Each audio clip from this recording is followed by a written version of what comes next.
இந்த உலகத்திலேயே நமக்கு நெருக்கமான குரல் யாருடையது? நம் சொந்த குரல் தான்.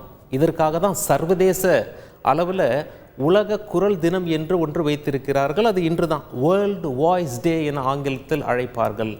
நம் குரலை மேலும் கெட்டுப்போகாமல் இருக்க, இன்னும் மென்மேலும் மெருகேற்ற என்ன செய்யலாம் என்று விளக்குகிறார் டாக்டர் பிரகாஷ் பூமிநாதன் அவர்கள். வணக்கம் மிஸ்டர் சலீம். நம்ம மூச்சு காத்து தான் நம்ம பேசுகிற குரலாக மாறுது. இந்த குரலை எழுப்புறதுக்கு உள்ள பவர் ஹவுஸ் நம்மளோட லங்ஸ். நுரையீரலேருந்து வெளிவர காற்று குரல் வளையை வந்து சேரும். குரல் வளையில் இருக்கிற குரல் நாண்கள் அசையும் போது ஒரு ஜின்னு ஒரு சத்தத்தை எழுப்பப்படும்.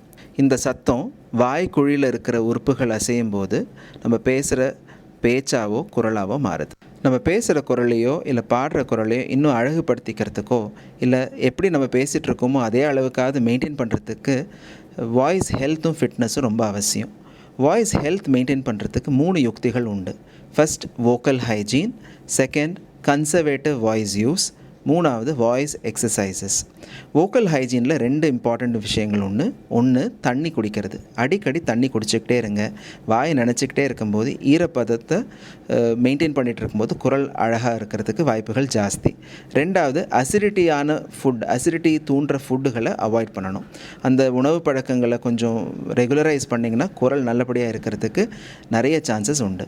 அடுத்த விஷயம் conservative voice use. Conservative voice யூஸ்னால் நீங்கள் பேசும்போது ரொம்ப கத்தி பேசிகிட்டு இருக்கிறத பழக்கத்தை அவாய்ட் பண்ணணும். தேவையில்லாமல் கத்தி பேசக்கூடாது. When there is lot of noise around you, உங்களை சுற்றி நிறைய சத்தம் இருக்கும்போது அந்த நேரத்தில் பேசுகிறத அவாய்ட் பண்ணுங்கள். மூணாவது வாய்ஸ் எக்ஸசைசஸ்.